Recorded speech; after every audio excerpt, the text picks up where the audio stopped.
Halo Ibu Siri dan teman-teman, kami dari kelompok 5 ingin menampilkan hasil eksperimen kami tentang eksperimen paku di dalam larutan air, larutan minyak, larutan cuka dan juga larutan garam.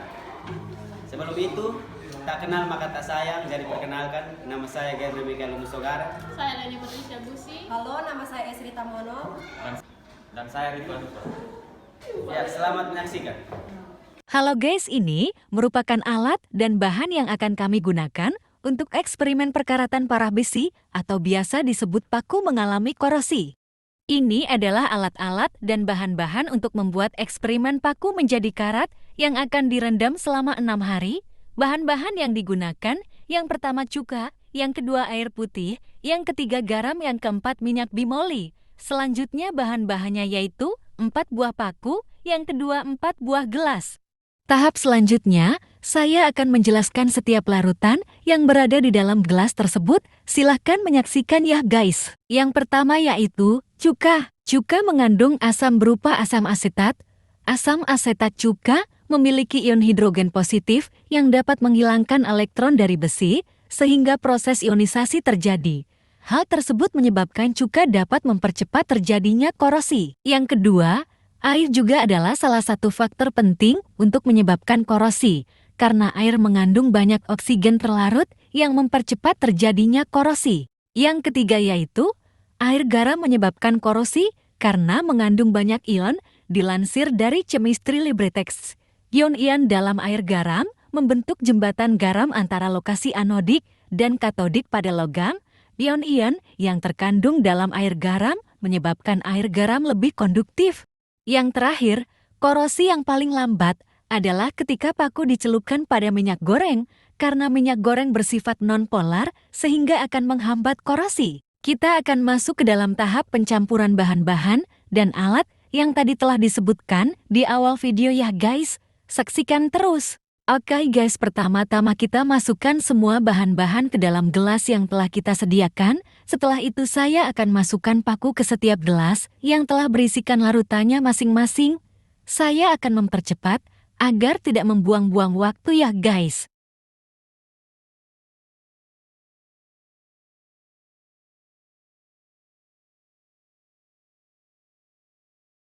Ini merupakan penelitian hari pertama, di mana kita melihat belum ada perubahan korosi terjadi, dan kita akan menunggunya hingga hari ke-6 ya guys, agar bisa melihat proses terjadinya korosi berlangsung. Ini merupakan hari kedua, dapat kita lihat bersama, sudah mulai tampak perubahan pada setiap paku dan setiap larutan pada masing-masing gelas. Larutan pertama yaitu larutan cuka. Pada larutan cuka, sudah ada perbedaan dengan hari pertama. Pada hari kedua, yang saya amati larutan cuka maupun paku, sudah mengalami perkaratan, tampak ada perubahan pada larutan cuka, warna pada air tersebut berwarna kuning, dan pada paku perkaratan sudah mulai terjadi.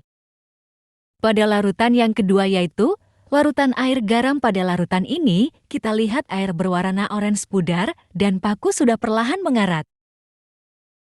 Pada larutan yang berikutnya yaitu air putih, perubahan warna orange terang dan warna yang paling dominan terdapat pada air putih dan paku sudah perlahan mengarat dan pada paku tersebut berkarat berwarna orange. Yang terakhir yaitu minyak bimoli. Pada minyak tersebut belum terjadi korosi atau pengaratan pada paku tersebut karena minyak memiliki tingkat kerapatan yang tinggi sehingga minyak mampu melindungi besi dari oksigen dan udara yang merupakan faktor dari penyebab korosi. Ini adalah hari ketiga, dapat kita saksikan dan lihat bersama air pada setiap gelas sudah mulai keruh dan paku-paku sudah mulai mengalami perkaratan. Warna larutan yang paling mencolok yaitu yang pertama air putih, yang kedua garam, yang ketiga cuka, dan yang terakhir minyak bimoli. Pada minyak bimoli belum terjadi perubahan pada minyak bimoli tersebut, sedangkan pada paku sudah mulai mengalami perubahan perkaratan. Dan pada paku-paku mengalami perkaratan yang paling mencolok, yang pertama yaitu air putih, yang kedua air garam, yang ketiga cuka, dan tang terakhir minyak bimoli. HRI keempat dapat kita lihat bersama larutan yang paling berubah warna yaitu pada air putih, pada air putih mengalami air yang paling mencolok dan berwarna orange, yang kedua air garam, yang ketiga air cuka, dan yang terakhir minyak bimoli, dan pada paku yang paling berkarat pada cuka. Hari kelima, sudah banyak mengalami perubahan mulai dari paku hingga ke setiap larutan yang berada di dalam gelasnya masing-masing. Yang saya amati larutan pada larutan cuka mengalami larutan berwarna kuning muda, yang kedua air garam mengalami warna orange muda, yang ketiga air putih mengalami larutan berwarna orange gelap, yang terakhir minyak bimoli berwarna kuning. Paku yang paling berkarat yaitu air putih, yang kedua cuka, yang ketiga air garam, dan yang terakhir minyak bimoli.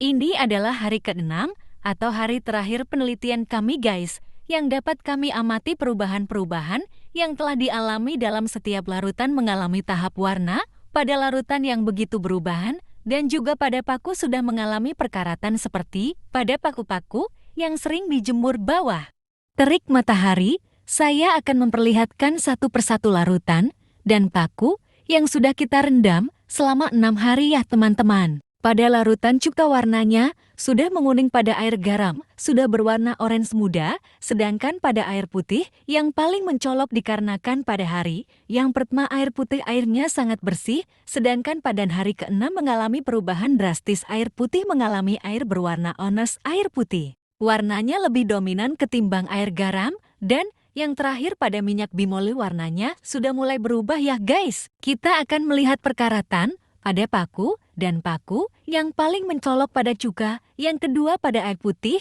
yang ketiga air garam, dan yang terakhir adalah minyak goreng.